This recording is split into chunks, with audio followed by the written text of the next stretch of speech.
te falar sobre como uma inteligência artificial aprende na prática, como ela processa esses dados para te responder e como funciona todo esse fluxo internamente para que a IA consiga raciocinar e te ajudar no dia a dia. Oi, bem-vindo ao canal Neurônio Artificial. Me chamo Adriele, sou estudante de Ciência de Dados e totalmente fascinada por inteligências artificiais. Neste vídeo eu vou te contar, de forma simples, tá, e resumida, o que é uma inteligência artificial. E depois eu vou falar para você as principais abordagens para criar sistemas de IA e como todo esse fluxo funciona. E também vou comparar aí com o aprendizado humano para facilitar no teu entendimento. Bora lá! Vamos lá, o que é uma inteligência artificial? É o desenvolvimento aí de sistemas computacionais, tá, que são capazes de simular a nossa inteligência humana. Por que eles são capazes de fazer isso? Porque geralmente eles desempenham tarefas que seriam associadas aos seres humanos, como por exemplo, fazer previsões, identificar objetos, interpretar a linguagem e gerar linguagem. Analiticamente falando, a inteligência artificial é modelos matemáticos e estatísticos aí que são otimizados para desempenhar tarefas específicas com base em um conjunto de exemplos. Agora eu vou te falar as principais abordagens que a gente tem, tá? Para fazer com que a inteligência artificial aprenda. Mas antes da gente se aprofundar em cada abordagem, vai estar aparecendo um fluxograma aí na tela que correlaciona, né, todas as abordagens que a gente vai falar nesse vídeo e como, né, elas interagem entre si, qual é a conexão entre cada uma. O primeiro que a gente tem é a aprendizagem de máquina, tá? Que é a base aí para todos os outros aprendizados mais complexos. O aprendizado de máquina, ele faz com que a máquina aprenda a partir de dados, né? Ao invés dela ser programada para responder diretamente, ela utiliza os seus algoritmos, né, para prever, identificar padrões nos dados e aí sim, né, ela vai gerar uma previsão ou tomar uma decisão. Dentro do aprendizado de máquina, a gente tem as redes neurais, que é uma área específica aí, que ela se inspira, né, em como o cérebro humano aprende. Dentro das redes neurais, a gente tem neurônios artificiais, que são organizados por camadas, e aí, entre essas camadas, eles trocam sinais entre si. Já dentro das redes neurais, a gente tem a aprendizagem profunda. O que seria? É como se fosse uma rede neural mais complexa. Na aprendizagem profunda, a gente tem múltiplas camadas que trocam sinais entre si. Então, né, por a gente ter mais camadas, a gente consegue resolver e identificar problemas muito mais complexos. Dentro da aprendizagem profunda, a gente vai ter duas áreas aí mais direcionadas. Não somente duas, mas a gente vai falar só duas, tá? Vai ter duas áreas mais direcionadas para problemas mais específicos, como o processamento de linguagem natural, né, que vai fazer com que a máquina ela consiga entender a linguagem humana, né, interpretar e também gerar a linguagem humana, fazendo assim com que a máquina ela consiga interagir com os seres humanos e entender seus respectivos idiomas. A gente também vai ter, né, a visão computacional, que é basicamente fazer com que o computador entenda imagens e vídeos. Como eles fazem isso, né, com aprendizagem profunda, extraindo aí características visuais, né, detalhes visuais para fazer a máquina entender vídeos e imagens. Então, agora eu vou falar com vocês de forma mais aprofundada sobre essas abordagens. A primeira que a gente vai falar é o aprendizado de máquina, tá? Como funciona todo esse processo? A primeira etapa do processo do aprendizado é o conjunto de dados, né? A gente vai ter um conjunto de dados para ser analisados. Depois a gente vai pegar esse conjunto de dados e dividir em duas categorias, como supervisionado e não supervisionado. Um dado supervisionado seria um dado rotulado, ou seja, no final da análise desse dado já se espera uma resposta, uma saída, né, pré-estabelecida. E um dado não supervisionado é um dado no qual ele não é rotulado, ou seja, no final da análise desse dado não se espera uma resposta já pré-estabelecida.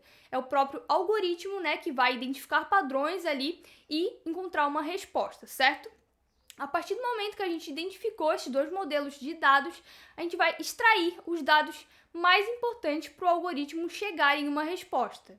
Então, a gente vai diminuir a complexidade e extrair as informações que mais importam para a gente. A partir dessa extração, a gente chega na etapa chamada algoritmo de aprendizagem da máquina. A máquina vai pegar esses dados extraídos, né, e aprender uma tarefa específica.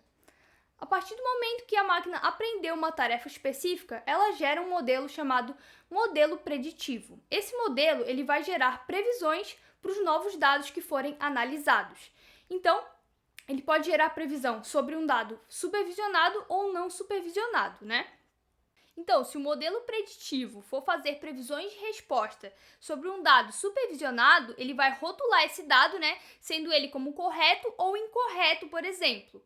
E se esse modelo preditivo for fazer previsões sobre um dado não supervisionado, ele vai apenas fazer com que o algoritmo agrupe respostas semelhantes e não vai colocar um rótulo sobre esse dado.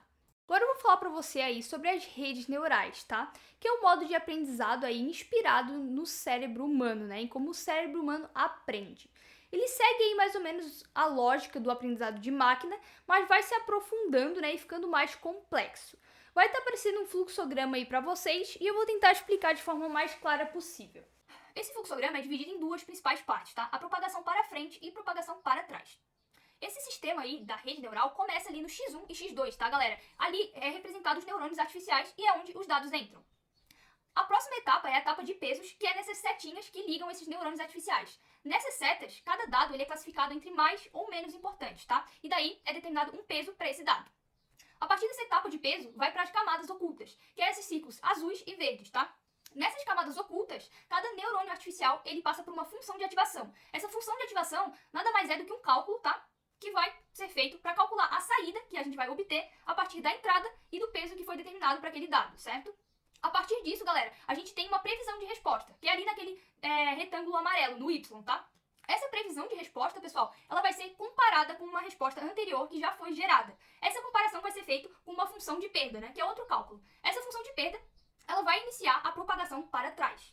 Nessa função de perda, a gente vai ter essa comparação entre a previsão de resposta e a resposta que já foi analisada anteriormente. A partir dessa função de perda, a gente vai ter uma pontuação, que vai classificar aí, para essa rede neural, o quão correto ou incorreto foi essa previsão de resposta. A partir disso, galera, a gente vai começar a atualizar os pesos entre essas conexões. Ou seja, determinar aquele dado como mais importante ou menos importante para gerar uma resposta correta ou não. Atualizando esses pesos, né, a gente vai sempre retomar esse fluxo, até que a previsão de resposta fique mais correta possível. Então, bora tá falando agora de uma parte mais complexa das redes neurais, tá? Que é a aprendizagem profunda. Qual a diferença principal, tá, galera, entre a rede neural e a aprendizagem profunda? É a quantidade de camadas ocultas que cada uma vai ter. Vai estar aparecendo aí na tela uma representação aí para vocês entenderem mais ou menos, mas lembrando, a camada oculta é a parte onde ocorre uma função de ativação sobre o neurônio artificial. Essa função de ativação vai determinar uma resposta com base nas entradas e pesos, certo, pessoal? Então, a rede neural normal tem poucas camadas, então ocorrem poucas funções de ativação. E a aprendizagem profunda tem várias camadas, então essa função de ativação ocorre múltiplas vezes. O que isso vai causar de diferente, pessoal? Na aprendizagem profunda, as tarefas que ela vai executar vão ser mais complexas, como processamento de linguagem natural, como identificar imagem, fala e etc. Estamos chegando aqui no final do vídeo, tá? Deixa o seu like, se inscreve no canal se você está curtindo o conteúdo até esse momento. Agora eu vou falar com vocês duas áreas específicas da aprendizagem profunda, tá?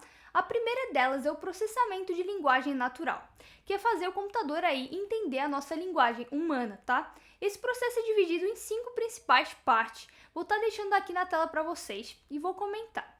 A primeira é a fonologia, que é o estudo do som da fala. A segunda é a morfologia, estuda a estrutura e variação da palavra. A terceira é a sintaxe, que vai estudar a regra da organização da palavra na frase. A quarta é a semântica, que vai estudar o significado da palavra e da frase. A quinta é a pragmática, que é o estudo da fala em contexto. Já falando de visão computacional, que é outra área específica aí da aprendizagem profunda, essa área, pessoal, vou estar explicando aí comparando com o ser humano, tá? Vai estar aparecendo aí na tela. Mas, basicamente, o ser humano ele visualiza uma imagem através do seu olho, processa essa imagem com o cérebro e aí sim chega a uma conclusão, né, do que ele viu.